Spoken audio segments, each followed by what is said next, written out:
Yes. When my kids were little, my 5 kids, I'm from Detroit, a big city. And my mother, whenever she drove anywhere with all of us, she prayed.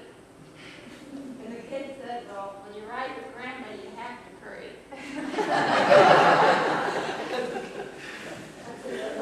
Yeah. My mom always told me to ask a man to do it for you once and do it yourself. Words to live by. Yeah, Rick?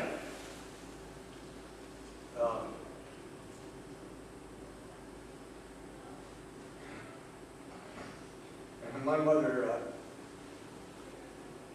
was very special to me. She died too, Mark, back in February 1970. It's been 40 years.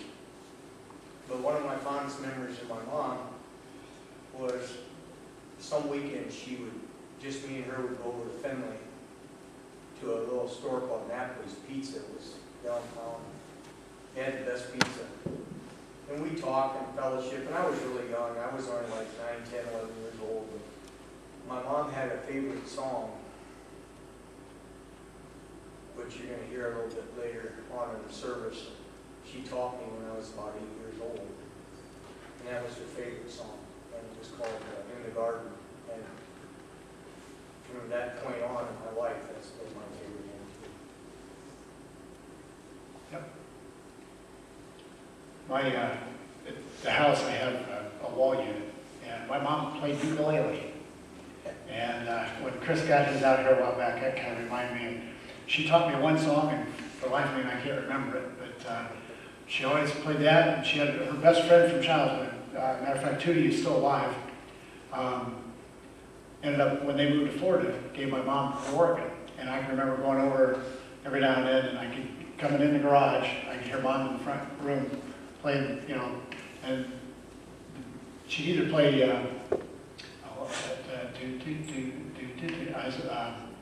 Putting on the Reds. no, it wasn't that. Anybody seen My Gal? I think it was. She played that, and then she'd always play hymns. And I don't know where she learned how to, none of that rubbed off on me. I can't read a stick of music at all. Everything I do is by ear.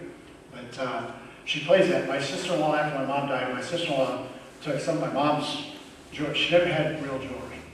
She wasn't, the only time I ever saw my mom with makeup on was when she was in the casket.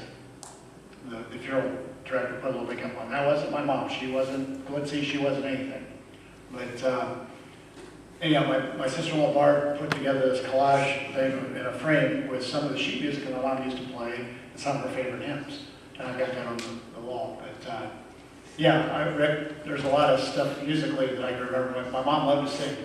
My dad couldn't sing a lick, but he'd tell you what you did wrong. I'm thinking, how's that work? Who died made you the authority, but he always was that way. But my mom's and my dad's two best friends would come over, and they would usually Friday or Saturday night. And boy, I'm really old now, I'm thinking this, but they'd sit around and Bob and Tootie played their guitars. And my mom got her ukulele out, and it was Hillbilly Hoedown about every weekend. But she loved music, and she taught me a lot, that's for sure. So, anybody else have any sentiment? Jim? It's kind of weird with mom sitting right in front of me. Because she can reach you. Everyone knows mom, but she's a cleaning fanatic too, by the way. Fanatic is a good word for it. And we learned a lot. I didn't get that from her except rearranging furniture. At night, you'd get up and you had to turn on the light because you didn't know what you were going to run into the day before. But, so I learned that from her night, and I'm kind of one of those too. I love to rearrange furniture. And I also learned I can give the silent treatment with the best of them, right, Mom? You learned that one. But I want to tell you something in all seriousness. Giving is something that you learn from this lady. You can't say to her, that's really nice, I really like that. She goes, you want? She just gives and gives and gives, and that's a lesson I think that all my family has learned, and learned very well from her. So we're so appreciative of that. So thank you,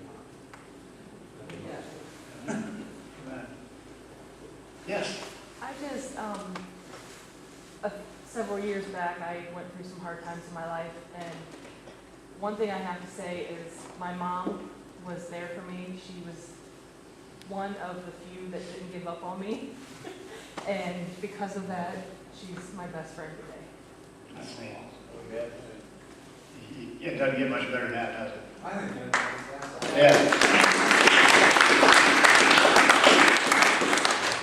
I have to be honest with you, I get frustrated with people that still have their parents and don't have a darn thing to do with them. I see that a lot out in Birchhaven. I see a lot of lonely people out there that have families and the kids hardly. I can think of one in particular. She has several daughters in town. Nothing. I get my eye teeth if I had my parents back, you know? And so, if anything, I want to encourage you, if your mom is still here, please, like that, just be your best friend. So, yeah. Yeah, I kind of like that too. My mom, was always by my side all my life, no matter what I did, even when I didn't want her by my side, she was there to support me anyway. And she never gave up on me when parents were disowning their children for the things they were doing.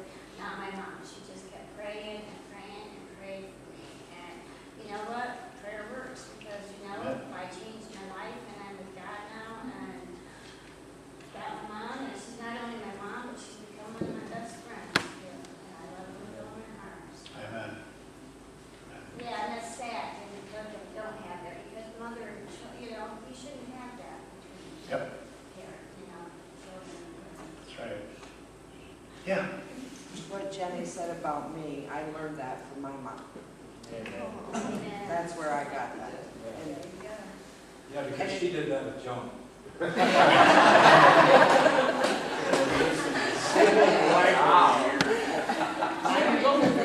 Oh, I'm sorry. So we were thinking the same thing.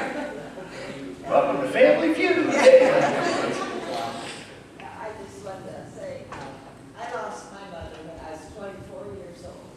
And actually, I had 4 children at the time, so I thought, I didn't know what I was going to do without mom.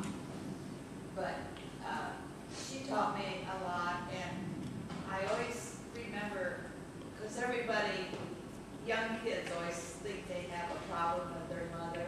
And I've talked to several of my grandkids, and just let them know that they really need to appreciate their mothers, because you may end up someday not have one, and then you'll realize how important they really were. You can't go back and redo it, can you? No. I was very blessed that both my kids, before my mom passed away, spent a lot of time with them. I mean, Kate was only 4th grade when my mom passed away, but she still has those memories of doing her mom's hair and just, fried chicken and mashed potatoes. That's good. When my mother died, there was still 5 kids at home, so Wow. I had to kind of help raise them too, so. But she taught me how to do it, and I think we all did pretty well. I would say so. Yep. Sister Barbara, just a few days ago, she said she would be my mother. And I'm so tickled for that. And I just love her to death for saying it. Becky was only 5 when her mother died. God puts special people in our lives, doesn't he? When one goes, somebody else steps up. That's the way it's supposed to be.